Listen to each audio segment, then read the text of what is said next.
There are many ways for the transfer of heat. आज हम पढ़ेंगे what are the ways of transfer of heat. वो जो topic है वो मैं आपको नेक्स्ट क्लास में पढ़ाऊंगा, लेकिन आज हम पढ़ेंगे कि जब ट्रांसफर हीट होता है तो सब्सटेंस में क्या चेंज होता है. What are the changes which is experienced by any substance. ठीक है. See, absorption of heat. See, we discussed in last class that whenever there is temperature difference,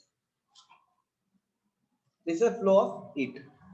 Temperature differences leads to temperature difference leads to flow of heat, which is denoted by Q.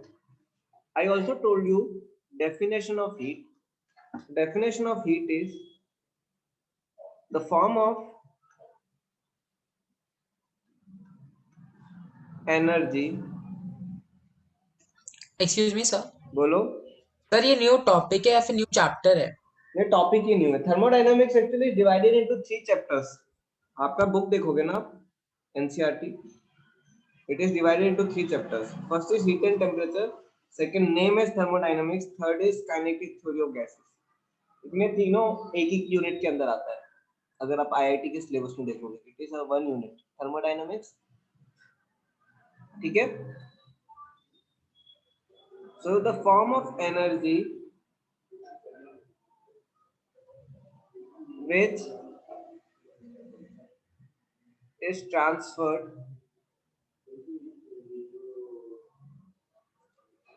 between a system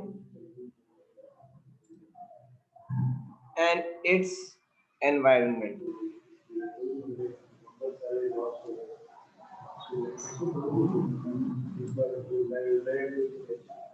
Because of the temperature difference between them. याद आ रहा है आपको? Because of system और environment में temperature difference होता है तो क्या फ्लो होता है? हीट फ्लो होता है. अब देखो, अगर ये मेरा एक सिस्टम है और ये एनवायरनमेंट है, so this is the temperature of system, this is the temperature of environment. I told you when temperature of environment is more than temperature of system, heat will flow from environment to system Q, right? So in this case Q will be positive because it is entering my system. It is entering my system. उससे क्या फायदा होगा? उससे फायदा होगा कि जो internal energy है सिस्टम की वो बढ़ेगी. Second case I told you, ये एनवायरनमेंट है, ये सिस्टम है. देखिए, जब एनवायरनमेंट की heat is less than heat of system, system से हीट लॉस होगा. क्या होगा? Q is negative, internal energy will decrease, internal energy of system will decrease. Third case I told you, ये एनवायरनमेंट है, ये सिस्टम है. जब दोनों का टेम्परेचर इक्वल है तो Q will be zero. There is no flow of heat energy and internal energy will remain same. अब देखो, जो हीट फ्लो होता है, heat flow, it can flow by 3 means. First way of flow of heat is through conduction. आपने पढ़ा होगा, right? Conduction. Second is convection. Third is radiation. देखो, the flow of heat through conduction, flow of heat through convection, flow of heat through radiation, this itself is a new topic. ये अपने में ही एक topic है जो मैं आपको next class में पढ़ाऊंगा. How heat flow through conduction, convection, radiation. This I will be teaching you in next class. अभी मैं आपको क्या पढ़ाने वाला हूँ? When heat is absorbed by system or heat is released by system, we discuss what there can be expansion or compression, right? Sir Q क्या है यहाँ पे? Heat, flow of heat, Q. Expansion and compression. ये हमने कल और परसों पढ़ा, राइट? कितनों को याद है ये? कल और परसों हमने पढ़ा था, right? U is internal energy. Internal energy आपने पढ़ा होगा केमिस्ट्री में. इंटरनल एनर्जी मैंने बताया था क्या? Sum total of kinetic and potential energy, right? याद आया मानव? ये रिवाइज करवा रहा हूं मैं, I am just connecting again. ठीक है, चलो ठीक है। नेक्स्ट चीज, when there is heat exchange, जब हीट एक्सचेंज होता है, हीट एक्सचेंज होता है तो क्या होगा? There is change of state.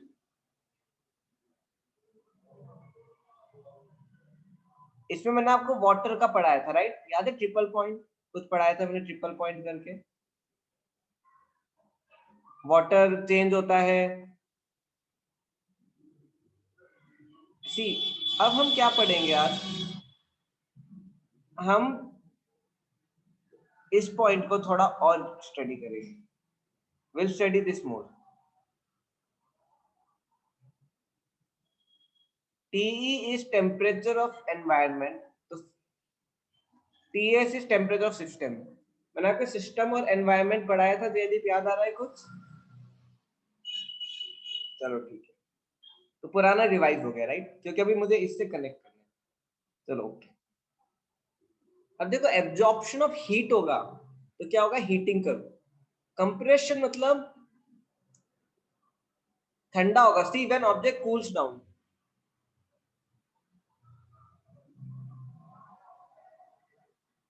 Compress होगा, ऑब्जेक्ट हीट्स अप, एक्सपेंशन होगा। आया हर्षल समझ में?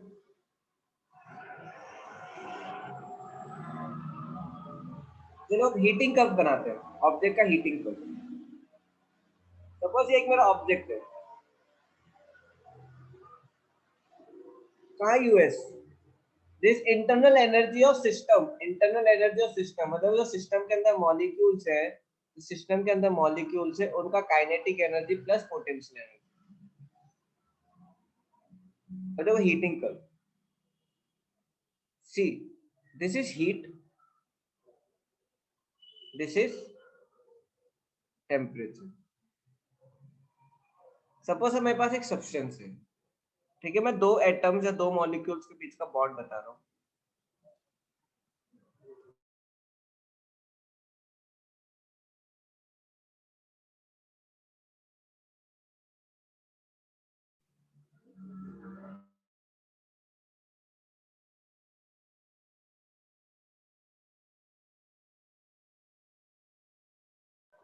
ठीक है स्टूडेंट्स, सपोज ये मेरा एक सब्सटेंस है, उनके बीच में दो बॉन्ड है। मैं उनको, वो क्या होंगे? सब्सटेंस वाइब्रेट होंगे, दे विल वाइब्रेट। ठीक है, कुछ हीट होगा, उस पे वाइब्रेट होंगे। ठीक है, तो कुछ हीट पे वाइब्रेट होंगे। अब इसको हीट मिलेगी। Suppose I provide it heat. Suppose इसका टेम्परेचर T सिस्टम था और एनवायरनमेंट का टेम्परेचर TS है, सॉरी TE।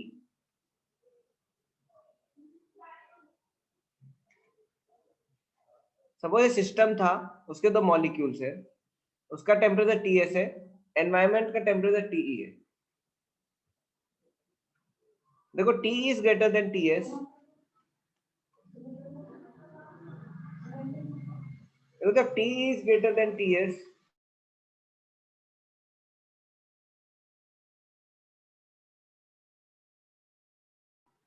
सिर्फ T is greater than TS, heat flow होगा। देखो, जब ऑब्जेक्ट को हीट मिलेगा, ऑब्जेक्ट को हीट मिलेगा तो क्या होगा? मॉलिक्यूल्स का वाइब्रेशन बढ़ेगा। मॉलिक्यूल्स का वाइब्रेशन क्या होगा? बढ़ेगा। Vibration will increase like this. So heat मिलेगा तो वाइब्रेशन बढ़ेगा और टेम्परेचर बढ़ेगा। This is a temperature, I take TS। Heat मिलेगा, टेम्परेचर बढ़ेगा, हीट मिलेगा, टेम्परेचर बढ़ेगा।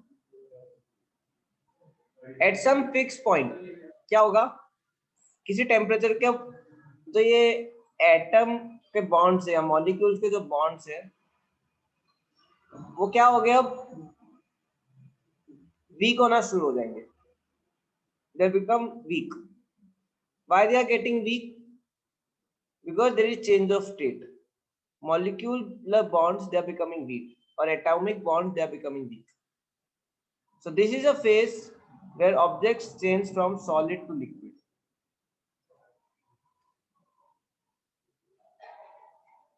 So जो यहाँ पे हीट था, जो इनिशियल फर्स्ट केस में जो हीट था, this heat is raising temperature. But the second case है, यहाँ पे heat is, I can say heat is changing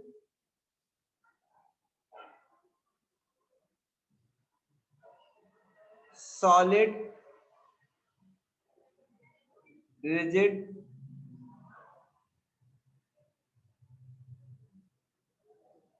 atoms to clusters of liquid atoms. I'll explain what does it mean. देखो फिर बताता हूँ. इनिशियली जब मैं हीट दे रहा था तो टेम्परेचर बढ़ रहा था, टेम्परेचर बढ़ रहा था, टेम्परेचर बढ़ रहा था, टेम्परेचर बढ़ रहा था. ठीक है. एक फिक्स टेम्परेचर पे क्या होता है, it starts to change from solid to liquid. तो जो भी हीट मिल रहा है, जो भी उसको हीट मिल रहा है, that heat will not increase the temperature. That heat will change object from solid to liquid. Will change solid object from solid to liquid. इसमें क्या होता है, solid to liquid. एक और ऑब्जेक्ट लिक्विड बन गया, again when I provide heat, again its temperature starts to increase. Again its temperature starts to increase. At some fixed temperature again, fourth, ये था first stage, second stage, third stage. अब मैं fourth stage पे आता हूं. Fourth stage पे क्या होगा, अब at fourth stage it will convert from liquid to gas. तो क्या होगा, लिक्विड टू गैस में बॉन्ड्स को क्या होना हो जाएगा, ब्रेक होना शुरू हो जाएगा. Bonds will start to break. अब ये क्या हो गया, एटम्स पूरे फ्री हो गए, मॉलिक्यूल्स और एटम्स पूरे फ्री हो गए. It becomes completely free. अब इस फेज में क्या हो रहा है, फोर्थ फेज में हीट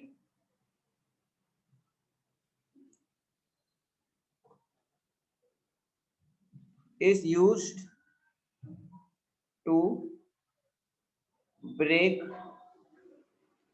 bonds. यहाँ पे heat is used to break bonds. यहाँ पे heat is used for changing solid rigid atoms to clusters of liquid atoms. Solid rigid atom मतलब ऐसे, तो clusters of liquid atom मतलब कुछ ऐसे.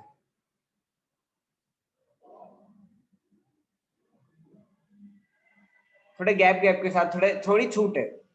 एंड ब्रेक बॉन्ड मतलब ऐसे, कोई कनेक्शन नहीं. सो ये हो गया मेरा हीटिंग कर्व का. नेक्स्ट, यहाँ पे क्या हो रहा है, लिक्विड टू गैस, ये fourth point. So heating solid to liquid, again heating liquid to gas. तो यहाँ पे टेम्परेचर इंक्रीज होगा, यहाँ पे सॉलिड टू लिक्विड में टेम्परेचर इंक्रीज नहीं होगा. ठीक है, सिर्फ स्टेट चेंज होगा. फिर अगेन टेम्परेचर इंक्रीज, फिर अगेन स्टेट चेंज. तो यहाँ पे क्या हो रहा है, जो भी इसको थर्ड पॉइंट ये रहा ना, देखो यहाँ पे सॉलिड का टेम्परेचर बढ़ रहा है, यहाँ पे लिक्विड का टेम्परेचर बढ़ रहा है. उसके बाद फिर ये ऐसे बढ़ने लगेगा. अब टेम्परेचर इंक्रीज, फिफ्थ पॉइंट. लेकिन इसमें किसका होगा, गैस का टेम्परेचर. सेकंड पॉइंट में किसका बढ़ रहा है सर? सेकंड पॉइंट में टेम्परेचर नहीं बढ़ रहा है, सॉलिड टू लिक्विड है. फर्स्ट पॉइंट में सॉलिड का टेम्परेचर बढ़ता है, फिर ये सॉलिड टू लिक्विड, फिर लिक्विड का टेम्परेचर बढ़ता है, फिर लिक्विड टू गैस, फिर गैस का टेम्परेचर बढ़ता है. यहाँ पे क्या हो रहा है, यहाँ पे weakening of bonds are getting week.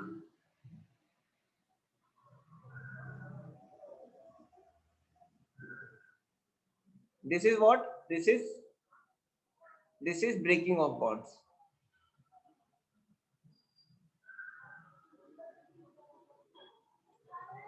Sir फोर्थ में बॉन्ड ब्रेक फोर्थ में होता है, सेकंड में वीक होता है. ये लिक्विड में भी बॉन्डिंग रहती है, there is bonding even in liquid. तो कंप्लीट ब्रेकेज ऑफ बॉन्ड का वो कहां पे होगा, It happens only in gaseous form. Yes, बोलो. सर ये आपने क्या समझा है, मैंने जो एरो किया है उसमें? बॉन्ड वीक हो रहा है ना, देखो ना, एटम्स के बीच का बॉन्ड पतला हो गया. Okay sir. और जो फोर्थ है उसमें बॉन्ड ब्रेक हो गया. फिर ये वही है ना जो आपने लास्ट ईयर पढ़ाया था? हाँ. सर थर्ड पॉइंट कहाँ लिखा है? थर्ड पॉइंट इधर लिखा नहीं है. थर्ड पॉइंट फर्स्ट की तरह ही है. Okay sir.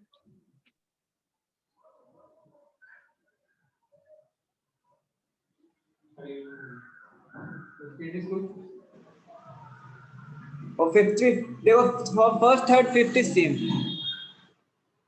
कितनों को ये समझ में आ रहा है? How many of you are understanding?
ये स्टूडेंट्स क्या समझ नहीं आ रहा? Sakshi, what you are not understanding?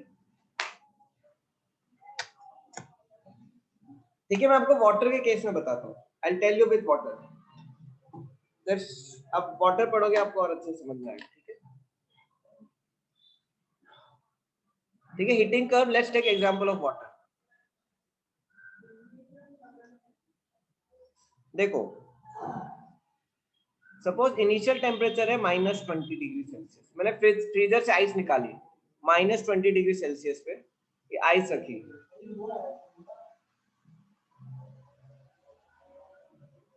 मैंने यहाँ पे हीट दी, थर्मोमीटर लगाया.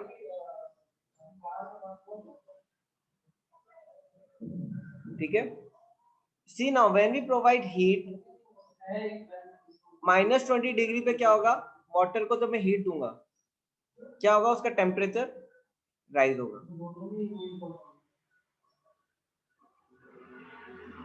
0 डिग्री पे क्या होगा? वाटर का स्टेट चेंज होगा. ये सॉलिड का टेम्परेचर बढ़ रहा है. I can write TS, right? Temperature of solid is increasing, is changing from solid liquid. फिर next is from liquid to gas. Liquid का टेम्परेचर बढ़ेगा. अभी 100 डिग्री सेल्सियस पे क्या होगा? Liquid to gas.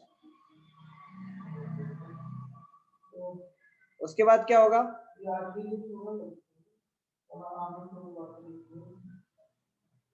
ये लिक्विड का टेम्परेचर बढ़ रहा है. उसके बाद गैस का टेम्परेचर बढ़ रहा है. This is how it works. This is how it works. अब देखो, वाटर के लिए 0 डिग्री सेल्सियस है. इस पॉइंट को क्या बोलेंगे? हीटिंग के केस में इस पॉइंट को क्या बोलेंगे हम? Melting point. इस पॉइंट को क्या बोलेंगे हम? Boiling point.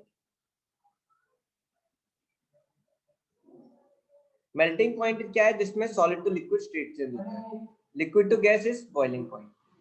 This is what it is. आया समझ में अब साक्षी?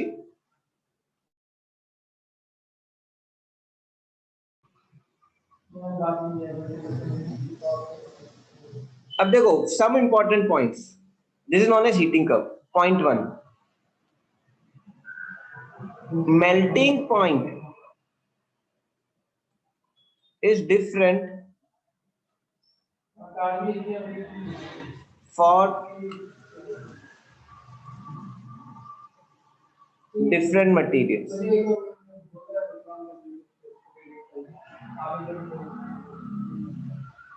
Second, boiling point is different. Different materials. Third, say melting point is different for different materials. Boiling point is different for different materials. And third point, the rise in temperature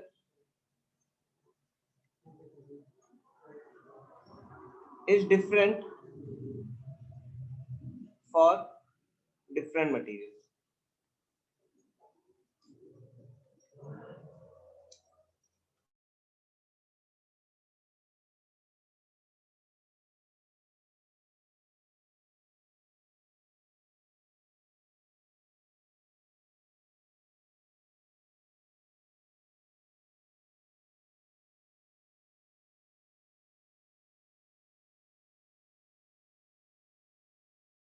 sir ये water का case नहीं है ना? ये water का ही case है sir ये जो आप 3 पॉइंट्स लिख रहे हो वो सबके लिए है ना? वो सबके लिए।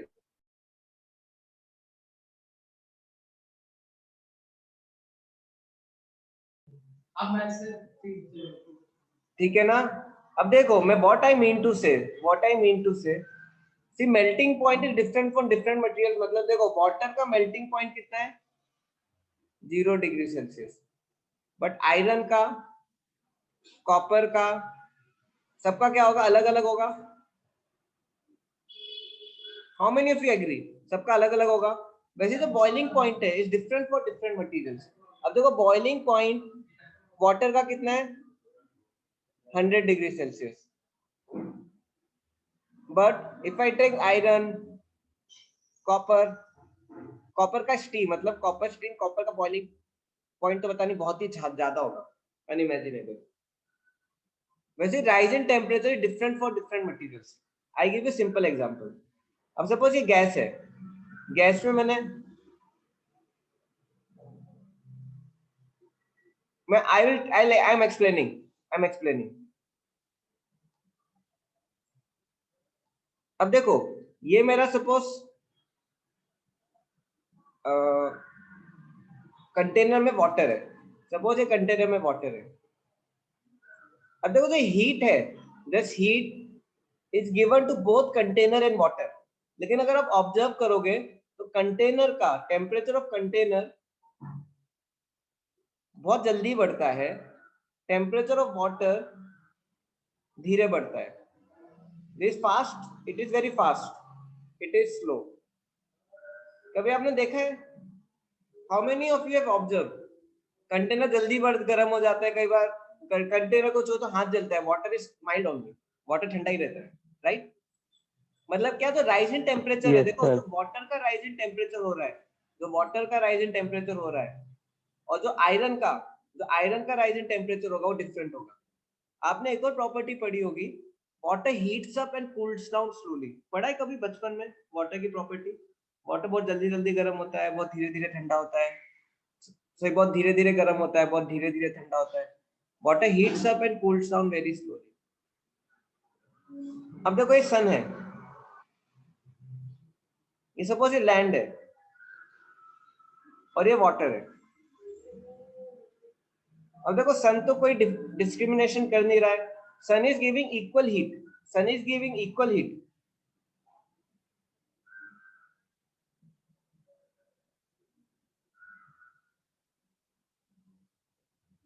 देखो I will clear all your doubts, पहले ये समझो। देखो now if you carefully see, sun is giving equal heat to both. Sun तो कोई भेदभाव नहीं कर रहा है, बट बताओ कौन जल्दी गर्म होता है? हु हीट्स फास्टर, लैंड और water? Who heats faster? Land. Land. लेकिन टेम्परेचर तो दोनों को क्या मिल रहा है? इक्वल हीट मिल रहा है, राइट? इक्वल हीट मिल रहा है, तो land heats up fast and water heats up slow. So what makes this difference? What makes in difference कि एक ऑब्जेक्ट जल्दी गर्म होगा, एक ऑब्जेक्ट धीरे गर्म होगा? एक ऑब्जेक्ट का मेल्टिंग पॉइंट अलग है, दूसरे ऑब्जेक्ट का मेल्टिंग पॉइंट अलग है, एक ऑब्जेक्ट का बॉइलिंग पॉइंट अलग है, एक दूसरे ऑब्जेक्ट का बॉइलिंग पॉइंट अलग है. What decides this? तो आज हम ये डिस्कस करेंगे. Will discuss this. ठीक है. So before discussing that, I just go opposite. See, till now we have studied heating curve. Heating curve is what? I'm absorbing heat. I'm absorbing heat. Now I'll discuss what cooling curve. What do you mean by cooling curve? जब object cool हो रहा है तो क्या करेगा? वो heat क्या करेगा? रिलीज करेगा. Cooling curve means releasing heat. Releasing heat. तो सपोज मेरा एक सब्सटेंस है, ठीक है, ये हीट है, ये टेम्परेचर है. Now if it is cools down, ये क्या होगा? पहले टेम्परेचर कम होगा स्टीम का, राइट? टेम्परेचर ऑफ स्टीम और टेम्परेचर ऑफ गैस और वेपर विल रिड्यूस. उसके बाद क्या होगा? It becomes gas to liquid. एक और गैस से लिक्विड होगा, फिर लिक्विड बन के फिर टेम्परेचर कम होगा. Temperature of liquid will reduce. फिर क्या होगा? फिर कांस्टेंट. फिर this is liquid to solid. फिर और डाउन होगा. Like this it goes. तो इसमें देखो, now this point and this point. Now this point is known as freezing point. This point is known as condensation point. Condensation क्यों? क्योंकि इस point पे क्या हो रहा है? वो गैस से लिक्विड बन रहा है. So this is condensation point, this is freezing point. So this is उल्टा. अब देखो इसमें हो क्या रहा है? जो हीट है ये रिलीज हो रहा है, ठीक है. इसमें क्या हो रहा है? इसमें हीट एब्जॉर्ब हो रहा है. तो अगर मैं वाटर का हीटिंग कर्व बनाने की जगह उल्टा कूलिंग कर्व बनाऊं, अगर वाटर का instead of heating curve I make a cooling curve, तो वाटर कैसा रहेगा? Water will be like exactly opposite, 100% opposite. देखो जैसे वाटर बॉइल होता था 100 डिग्री पे, अब 100 डिग्री पे क्या होगा? कंडेंस होगा. So one way we can say condensation point and boiling point are same only. I can say condensation point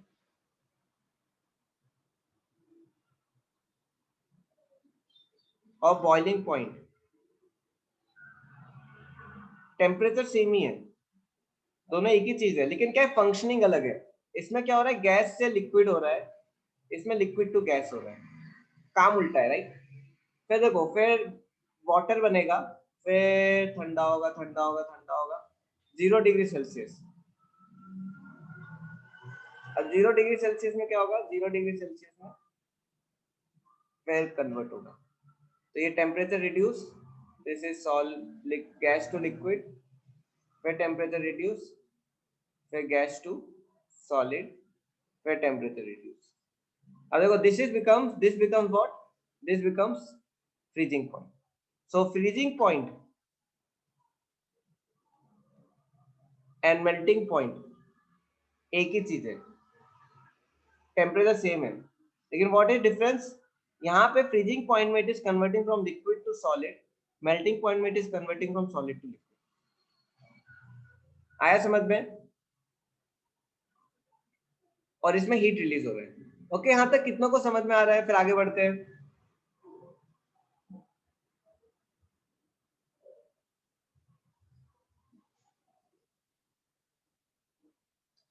अब बस एक नोट याद रखना, remember with note.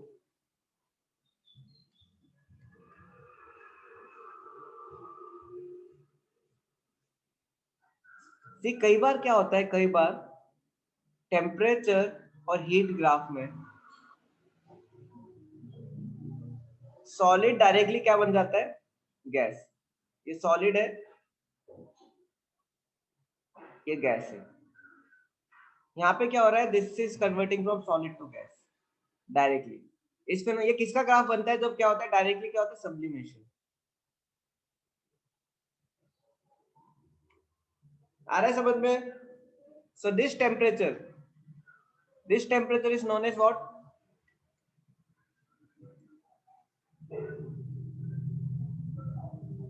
Sublimation temperature or sublimation point.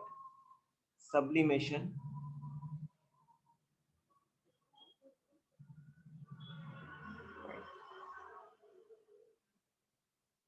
और जब कूलिंग होगा तो डायरेक्ट क्या होगा, ये गैस है, it becomes from gas to solid and it becomes liquid, right? This temperature is known as, देखो यहाँ पे सब्लिमेशन पॉइंट था, यहाँ पे क्या हो रहा है, डिपोजिशन क्यों, डायरेक्ट वापस वो सॉलिड बन के डिपॉजिट होता है, तो इस पॉइंट को क्या बोलते हैं, डिपोजिशन पॉइंट।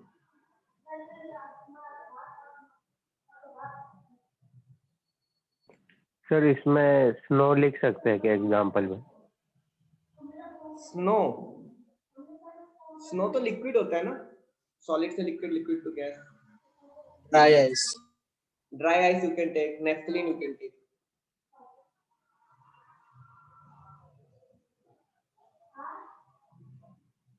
अब देखो जो मैं आपको एक ग्राफ बता रहा हूं ना, that is at 1 atmospheric pressure, मतलब जो आपका नॉर्मल प्रेशर होता है एनवायरनमेंट का, 1 atmospheric pressure 1 atm। See why I'm telling you 1 atmospheric pressure, because मैंने आपको बताया था when I was teaching you graph triple point, that time I told you that temperature pressure दोनों इफेक्ट करता है, तो ज्यादा ऐसे जाता था, फिर एक ऐसे जाता था, एक ऐसे जाता था, तो क्या हो रहा था, ये boiling point, melting point, sublimation points के क्या थे, लेयर्स थे, लाइक मार्जिन थे, यहाँ पे सॉलिड है, यहाँ पे लिक्विड है, यहाँ पे गैस है। अभी जब 100 डिग्री सेल्सियस, जब 1 atm था,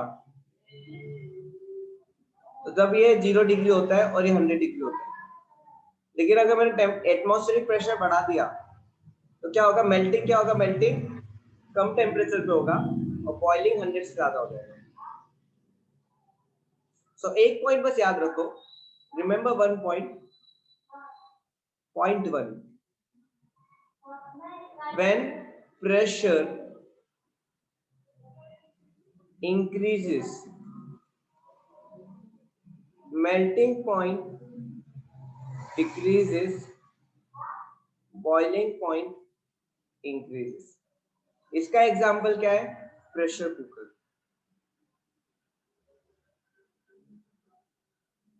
प्रेशर कुकर में क्या करते हैं, पानी को अंदर कर देते हैं, तो क्या हो जाता है, अब देखो जब ओपन वेसल में आप कुकिंग करोगे, when you cook on open vessel, आपको यहाँ पे बता देता हूँ, यहाँ पे इजी पड़ेगा, right.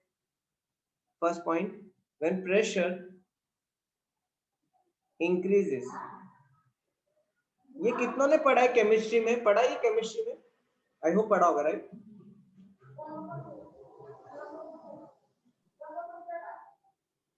See, when pressure increases, boiling, melting point decreases,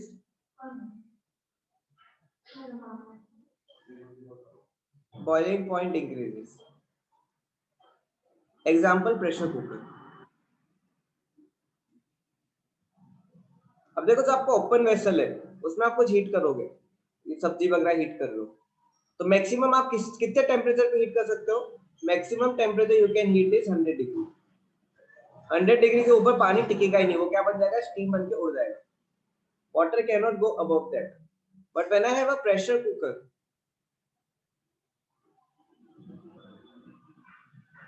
तो जब मैं हीट करूंगा तो क्या होगा, टेम्परेचर, प्रेशर बढ़ता है, राइट, तो टी मैक्स ही बढ़ेगा, क्योंकि water can go above 100 degree, it can go till 150, it can go till 200, it can go till 250, इसलिए क्या होता है, इसमें कुकिंग फास्ट होता है। कितनों को ये समझ में आ रहा है, लेकिन इसका एक नुकसान है, you know what is the loss of this? Yes sir. Why cooking in pressure cooker is not good for health? Sir ये प्रेशर से पकता है, मीन्स बस गलाता है, पकाता नहीं है। it just degrades the nutrients at a हाँ, न्यूट्रिएंट्स पूरे बर्बाद हो जाते हैं, इतना हाई टेम्परेचर में न्यूट्रिएंट्स कुछ बचते ही नहीं। So its problem is that nutrients कुछ मिलेगा नहीं, सिर्फ पेट बाहर आएगा, you will become sate, पेटू, so you will not get energy because क्या होगा इससे, फिर क्या होगा, हम खाएंगे बहुत, कुछ एनर्जी मिलेगा नहीं, फालतू में कार्बोहाइड्रेट बनेगा पेट में, फैट बनेगा, मोटे हो जाएंगे। इसमें क्या थोड़ा एनर्जी मिलता है, ठीक है। अब मेल्टिंग पॉइंट कम होता है, ठीक है, जब प्रेशर हाई होता है तो मेल्टिंग पॉइंट कम होता है। Second, impurity.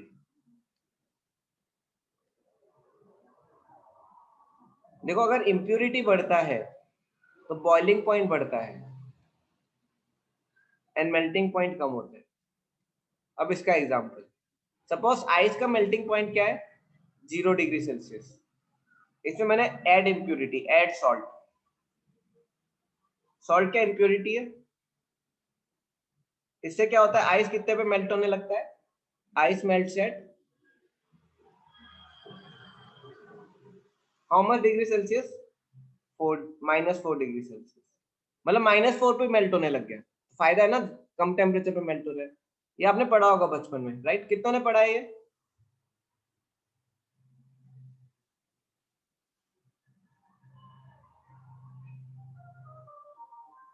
So remember this, impurity बढ़ाते हैं तो melting point कम होता है, boiling point बढ़ता है। तो प्रेशर और impurity का melting point पे उल्टा असर है, boiling point पे उल्टा असर है।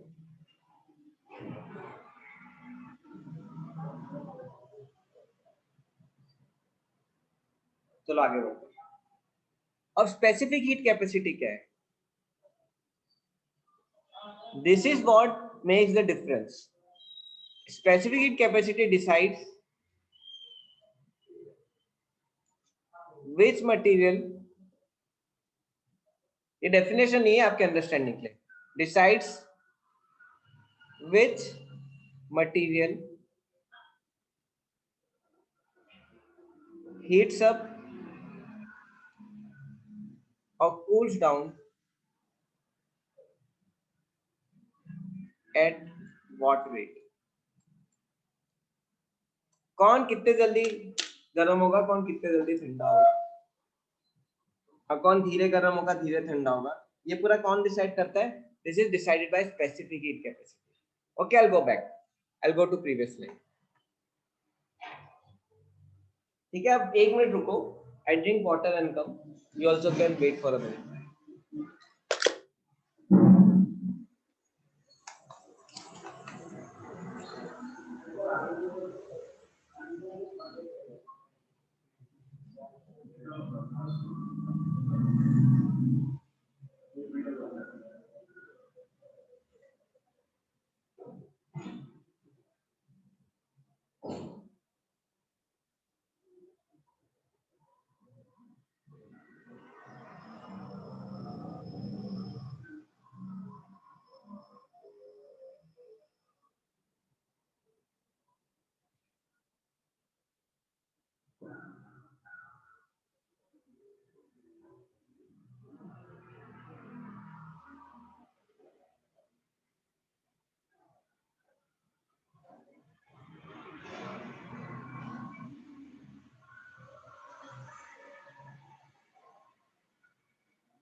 हेलो स्टूडेंट्स, आवाज आ रही है?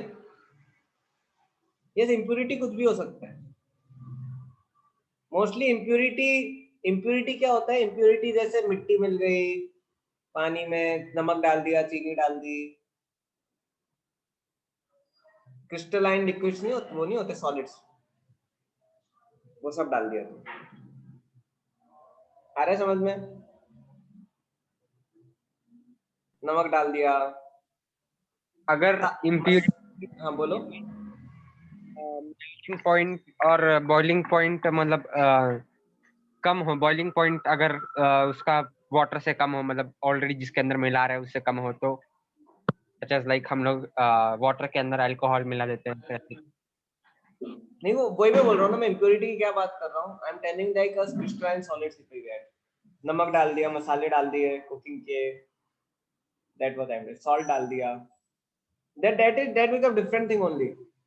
When you are mixing two liquids, that is different concept only. Like मैंने डाल दिया 30% water 70% alcohol, वो सब समझ रहे हो ना आप? That becomes a different thing. जैसे पेट्रोल में लेड डाल दिया, that is impurity kind of. एक वो सॉलिड क्रिस्टलाइन मैंने किस में डाल दिया? पेट्रोल में डाल दिया।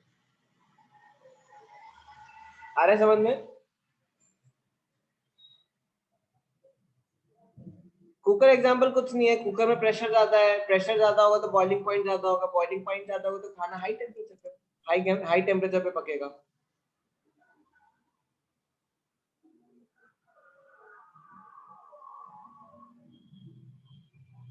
इम्प्योरिटी डालोगे तो क्या होगा? बॉइलिंग पॉइंट मेल्टिंग पॉइंट कम हो जाएगा, बॉइलिंग पॉइंट बढ़ जाएगा।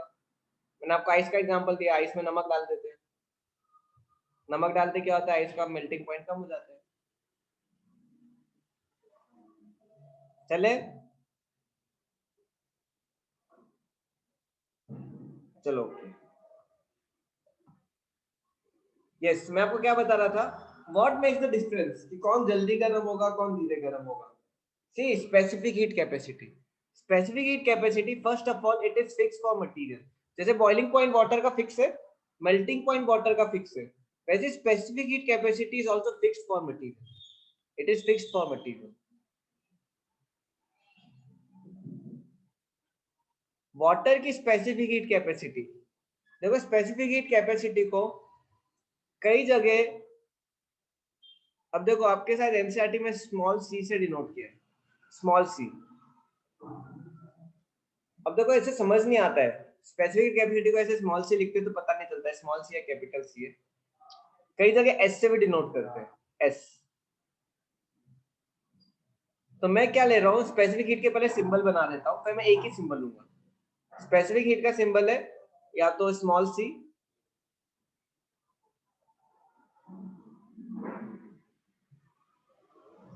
एस, ठीक है, और इसका यूनिट है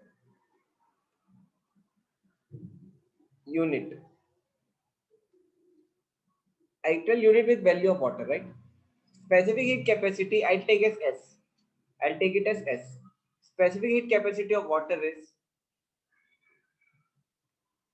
4200 joule per kg Kelvin. This is SI unit. ठीक है? अब देखो वाटर का स्पेसिफिक कैपेसिटी ऑफ वाटर का अगर मैं सीजीएस में लेता हूं तो it become 1 calorie per gram degree Celsius. This is CGS, ये याद रखना पड़ेगा, this you have to remember, 1 calorie per gram degree Celsius. And this is SI, 4200 joule per kg kelvin. अब देखो specific heat capacity of ice और steam का same होता है, which is equal to half of the specific heat capacity of water. तो क्या हो जाएगा ये? either it becomes 2100 joule per kg Kelvin और it can becomes 0.5 calorie per gram degree Celsius. Sir symbol कौन सा है? एस ले रहा हूं, S.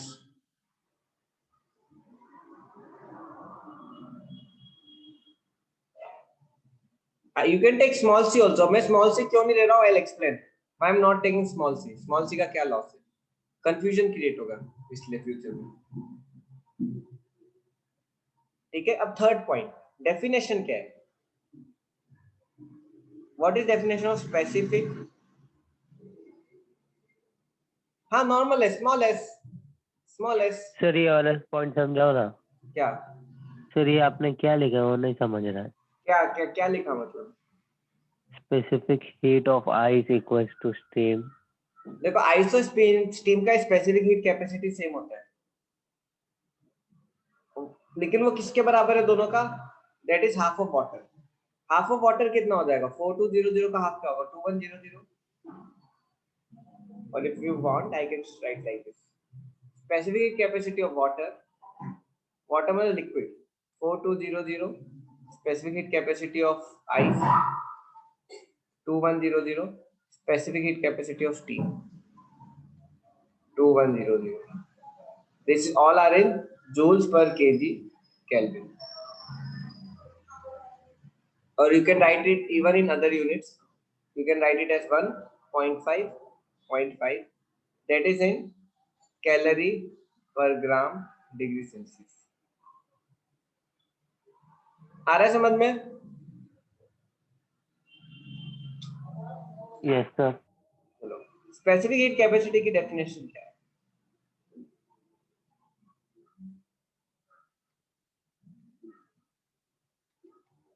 It is defined as amount of heat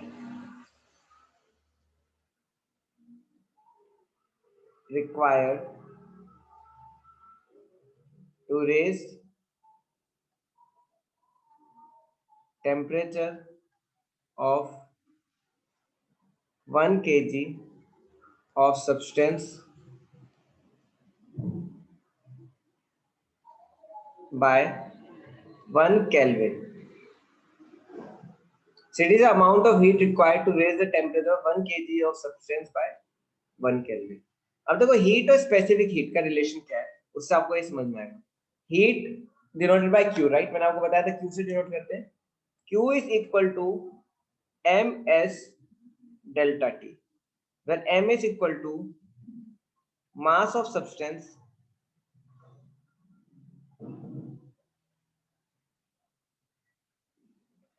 Q is heat absorbed और release, कुछ भी हो सकता है, heat absorbed और released, ठीक है?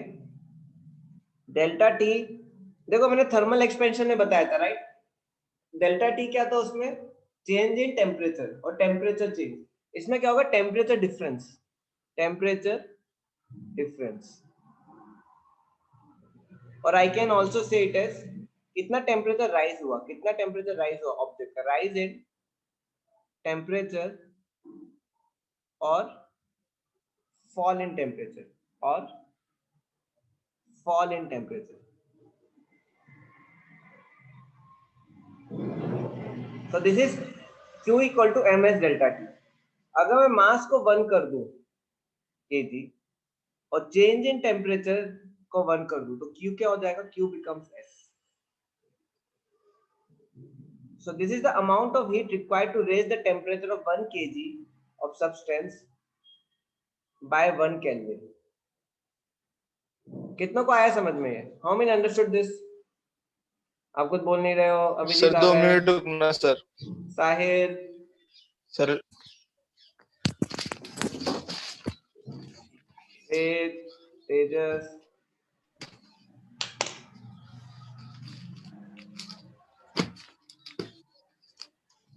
सर सर 2 मिनट रुकना सर, मैं कॉपी कर लेता हूँ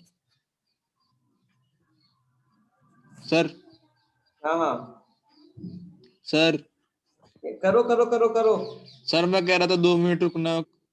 रुक रहा हूँ मैं। यस सर, इसी स्लाइड पे रुकना। वैन कैलोरीज कितने जूल है? यस, हाँ ये मैं बताना ही भूल गया था, thank you for reminding me.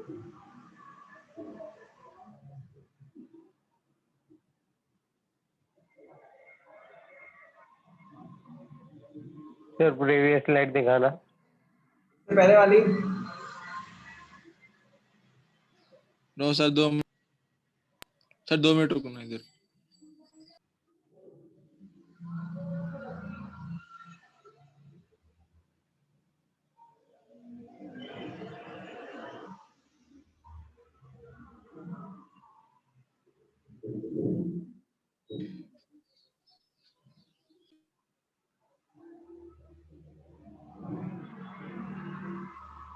Sir ये 1 केल्विन है ना?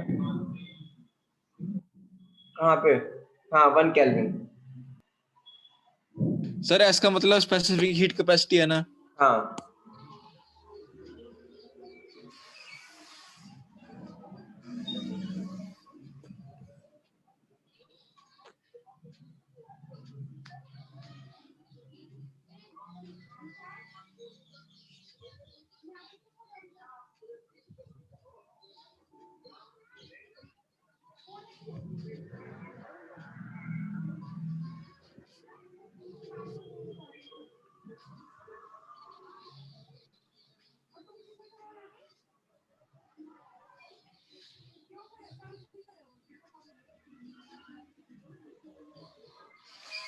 सर ये रेड ब्रैकेट में क्या लिखा है सर?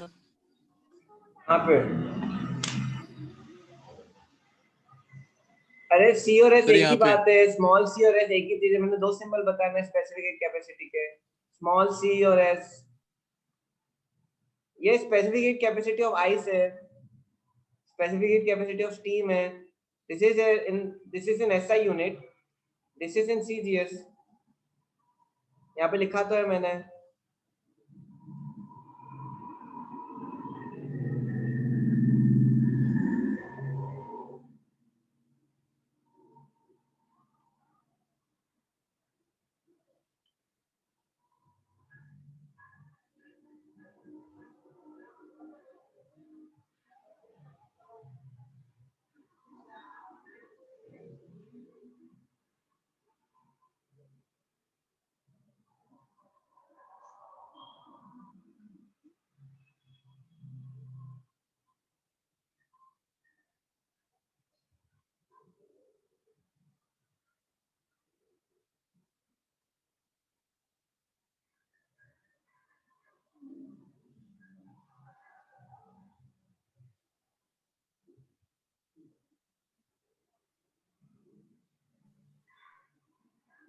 चले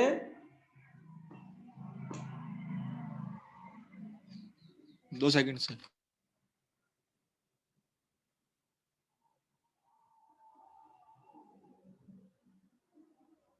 मुझे टॉपिक थोड़ा न्यू है, बहुत सारी चीजें याद करने की है, इससे कोई जल्दी भी नहीं है मुझे। अगर आप थोड़ा स्ट्रेच हो जाओ तो आई हैव नो प्रॉब्लम, क्योंकि आज और कल जाएगा ये, मुझे लगता है कल भी जाएगा, कल हो जाएगा, लेकिन ये कल शायद आपकी एक ही घंटे क्लास है, हो जाएगा। सर वो फर्स्ट डेफिनेशन में लास्ट लाइन क्या है? Cool down site.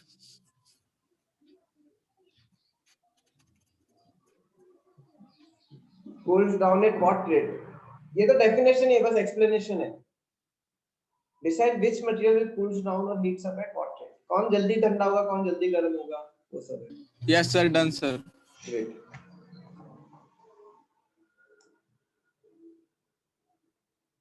Just wait a minute, आपको कुछ एग्जांपल के साथ एक्सप्लेन करता हूँ।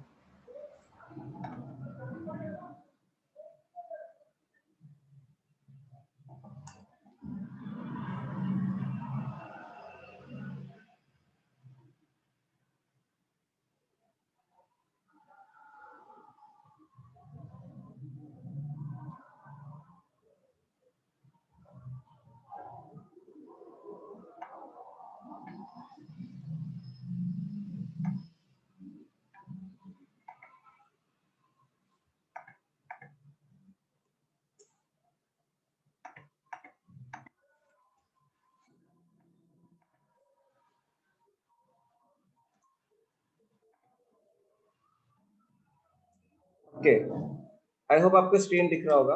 आई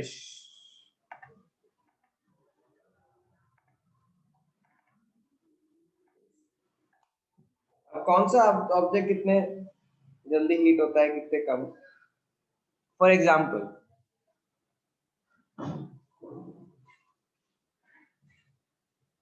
मैं वाटर लेता हूं, ठीक है। I take it as 10 degree Celsius. I want to raise the temperature from 10 degree to 40 degree Celsius. So I'll make like this, or I take it as a question. Find amount of heat required to raise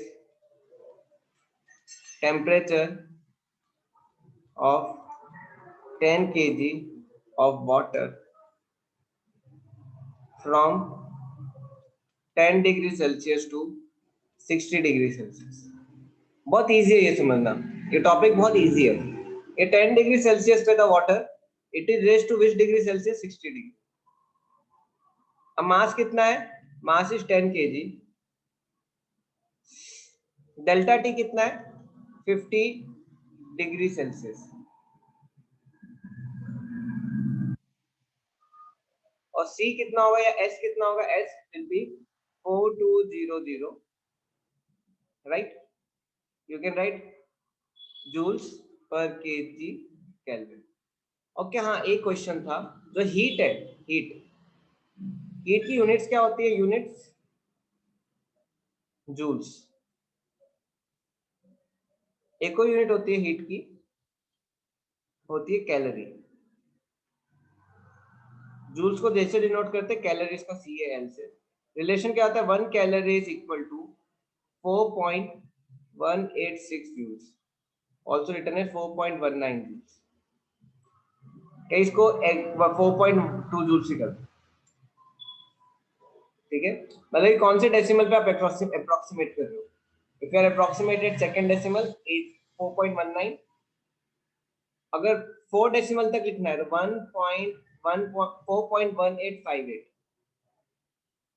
फिर round of करके 4.186 और round of किया तो 4.19, 4.1, ये 4.2।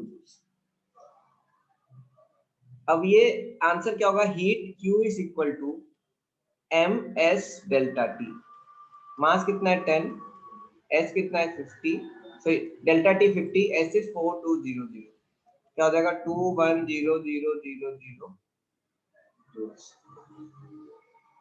और देखो students, usually हम heat के क्वेश्चन करते हैं, we work in which unit? We don't work in SI, we work in CGS। पहला रीजन, मास कम रहता है। यूजुअली हम 10 केजी 20 केजी इतना ज्यादा चीजें यूज नहीं करते। Usually we heat up less mass, mass is usually in grams.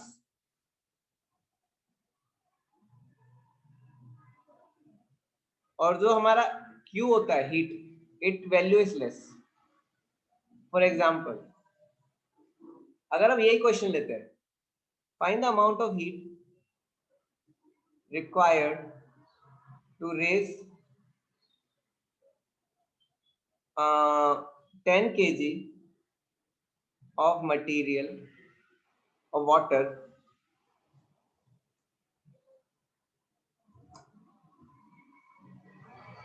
by 50 degree Celsius. Same चीज, 50 डिग्री सेल्सियस से मैंने हीट किया। अब देखो, सपोज मैं मास लेता हूं 10 kg, लेकिन CGS में क्या होगा? मास मेरा 1000 हो जाएगा, 1000 ग्राम। S क्या हो जाएगा? अब देखो वाटर का S क्या आता है CGS में? 1 ग्राम पर, सॉरी 1 कैलोरी पर ग्राम कैलोरी और degree Celsius. Change in temperature क्या है? 10,000 होगा ना, 10,000 ग्राम। अच्छा सॉरी, 10,000 ग्राम। और चेंज इन टेम्परेचर कितना है? Change in temperature 60। आंसर क्या हो जाएगा? ms delta T. m कितना है? 1 2 3 4 5 एच कितना है 1, डेल्टा टी 60, क्या हो गया 6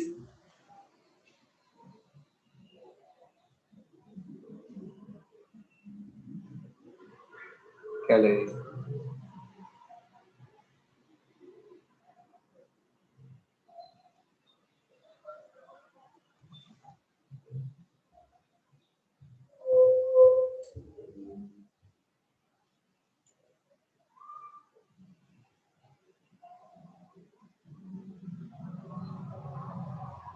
इसमें एक्चुअली एक जीरो ज्यादा है,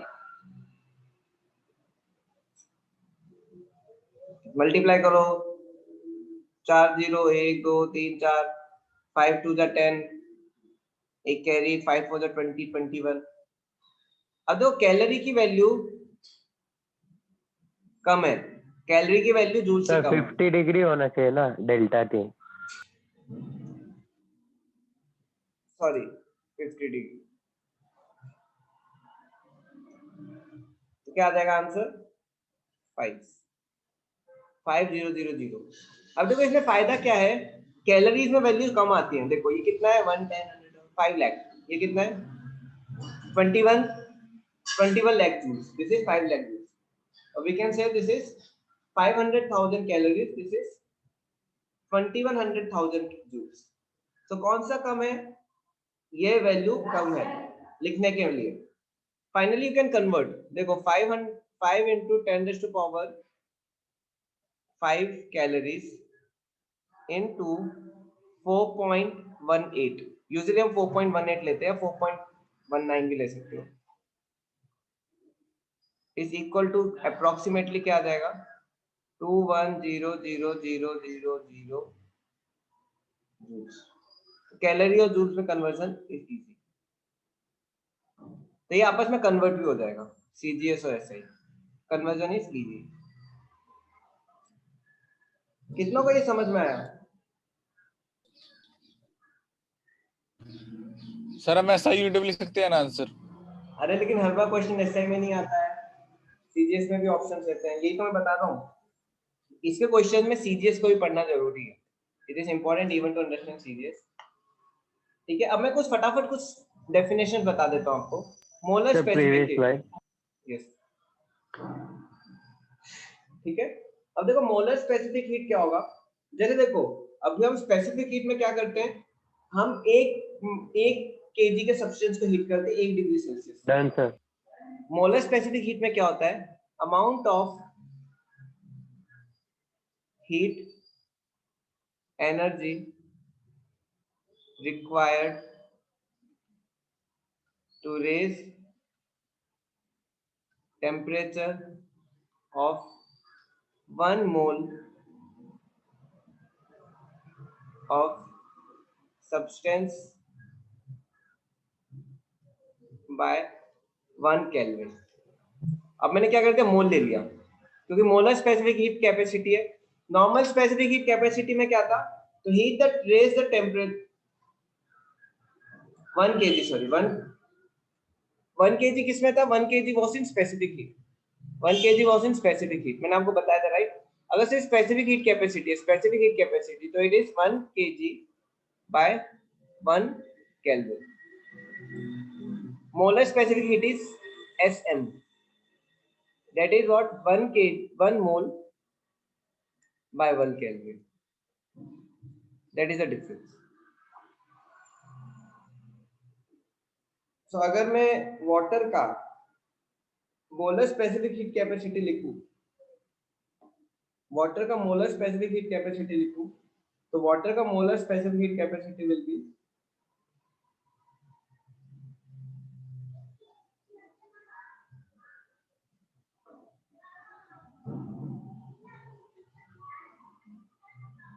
I think I don't have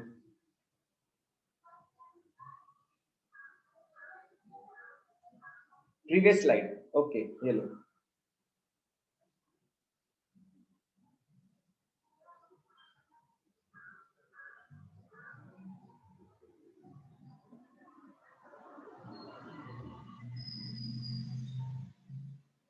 चले आगे, molar specific heat, molar specific heat क्या हो जाएगा वाटर का? Molar specific heat of water is 25.3 joule per kelvin mole. ठीक है, joule per kelvin mole. This specific, अब देखो दिस इज पर मोल। वो क्या था? Specific heat capacity of water जब मैं ले रहा था क्या था? 4200 जूल पर केल्विन केजी। तो ये केजी था, 1 केजी, दिस इज 1 मोल। तो क्या होगा? डिफरेंस हो जाएगा। ठीक है,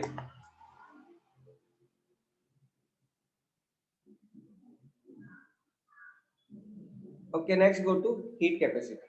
Now what is heat capacity? Heat capacity is, I'll finish, I'll leave you after this topic. ये heat The previous capacity, slide, previous please. slide. yes.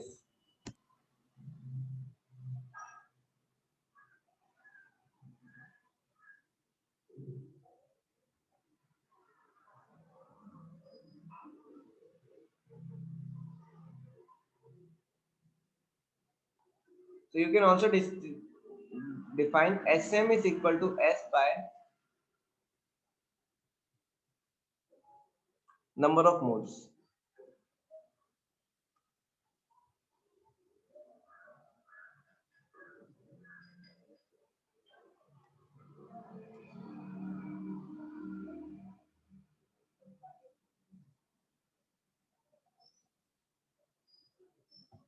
चलो, I leave, don't worry. Sir आपने वो क्या लिखा था? SM equals to Number of moles. See, molar specific heat capacity को एक बार दिखाना C sir. is heat capacity. C is not molar heat capacity. C is heat capacity. मैं उस पे आ रहा हूँ। N is number of moles. जब हम काइनेटिक थ्योरी ऑफ गैसेस में जाएंगे तब आपको और अच्छे समझ में आएगा। अभी मोलर स्पेसिफिक हीट कैपेसिटी का यूज नहीं है। I will again return to molar specific heat. I have just taught you because ये फ्लो में चल रहा है। Specific heat, molar specific heat, heat capacity. अब what is heat capacity? Heat capacity is nothing but mass into specific heat capacity denoted by C. C is equal to m into S. C is equal to mass into specific heat capacity. अब देखो, suppose I take 1 kg water, I take 2 kg water, I take 10 kg water. अब देखो इसका specific heat capacity क्या होगा? Water का specific heat capacity fix है क्या? 4200 जूल पर केजी केल्विन। ये भी 4200 आएगा, तो मास से इंडिपेंडेंट है, ये भी 4200 होगा। तो specific heat capacity is a property of material, वो हर मटेरियल की फिक्स होती है। लेकिन हीट कैपेसिटी क्या है? Heat capacity is mass into specific heat capacity, so it become 1 into 4200 becomes what? 4200, it becomes joule per kelvin.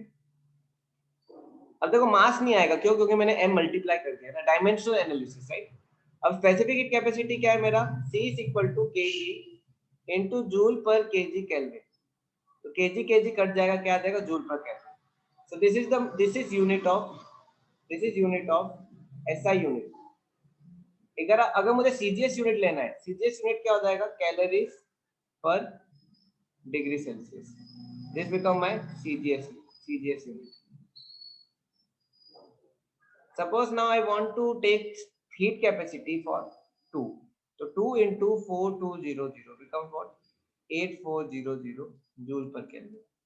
10 into 4200 क्या होगा? 42000 joule per Kelvin. The heat capacity is different for different material. Means it depends on mass. Heat capacity depends on mass. So if I take difference, specific heat capacity small s and capital C. So first difference is it is fixed for material, it is different for material.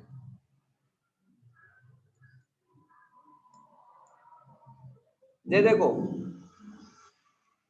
Water के लिए specific heat capacity same था, heat capacity क्या था, अलग अलग. It is independent of mass. This is dependent on mass.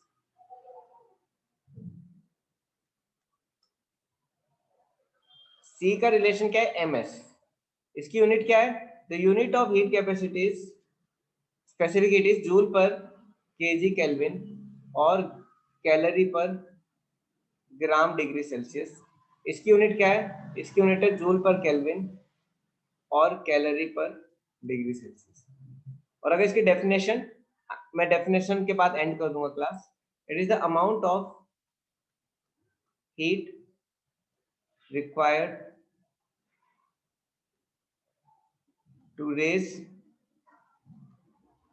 temperature of any mass, given mass. अब unit mass नहीं है, गिवन मास बाय 1 केल्विन.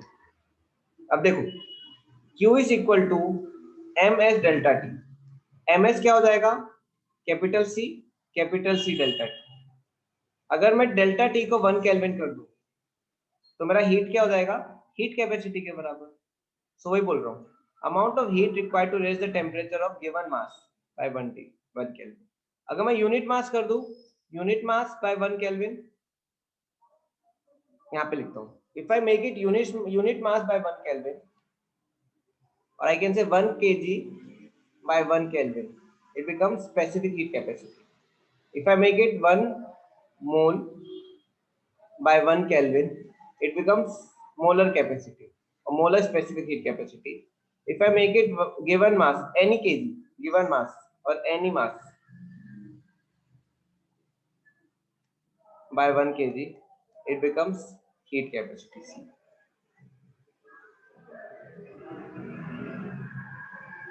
कितनों को समझ में आई है? Yes sir. तो ठीक है, आज के लिए इतना काफी है. Sir attendance. हाँ, yes, send your attendance.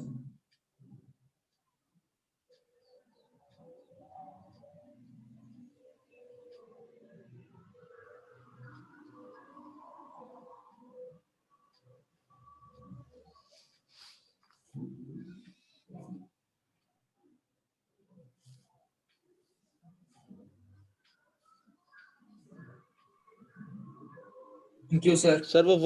Sir वो रेड बॉक्स में 1 kg बाय 1 1 Kelvin. केल्विन के आगे s डाला है तो स्पेसिफिक. हाँ, स्पेसिफिक हीट. सर इसका मतलब क्या है? मतलब कि इसका मैं 1 मतलब क्या है? kg को 1 केल्विन से रेज कर रहा हूँ. When I take 1 kg of object and raise its temperature by 1 Kelvin, it becomes specific heat capacity. When I take 1 mole of object and raise its temperature by 1 Kelvin, it becomes molar specific heat capacity. If I take given mass, मतलब any mass, 1 kg, 2 kg, 10 kg, and I increase its temperature by 1 Kelvin, it becomes heat capacity. अब देखो मैंने specific heat capacity को s क्यों लिया, small c क्यों नहीं लिया, क्योंकि स्मॉल c और आप कैपिटल C में कंफ्यूज हो जाते हैं, इसलिए मैंने इसको अलग रखा है. तो आप बाद में अभी कल की क्लास में कंफ्यूज नहीं होंगे. नहीं तो मैं कई बार सी ऐसा लिख दूं, आपको समझ ही नहीं आएगा कौन सा हीट कैपेसिटी है, कौन सा स्पेसिफिक. सर पिछली साइड पे जाना, पिछली वाली. यस, सर इससे पिछली एक और. सर मतलब 3-4 स्लाइड पीछे. एक इससे पिछली सर. सर इससे पिछली. Yes sir 2 minute sir.